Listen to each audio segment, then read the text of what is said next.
бағыт тоқтап қойған болатын. Халықтың сұранысы бойынша бүгінгі таңда шығардық.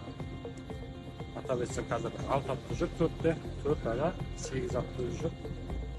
Бұрынғы жолынан шамалы өзгерттік. Қазір Хақназаров көшесімен жүріп жатыр. Юсуп көшесі күрделі ремонт болғаннан кейін ол уақытта ертең Юсуп көшесі біткеннен кейін қайта орнына түседі. 4-ші маршрут жүргенде өте қуанышты адамдар. Ара қашықтығымыз 15 минут, 6 автобустың. Самал ауданының тұрғынымын. Мына 4-ші автобус Байтұрсынов көшесімен жүріп жатыр. Өте қуаныштымыз. Халыққа тиімді, пайдасы көп. Рахмет сіздерге. Қуаныштымыз. Мен 4-ті Конечкеде тұрамын. Жалпы Черевичка ауданының тұрғыны боламын. Бүгіннен бастап жаңадан 4 маршрут жүріп жатыр екен.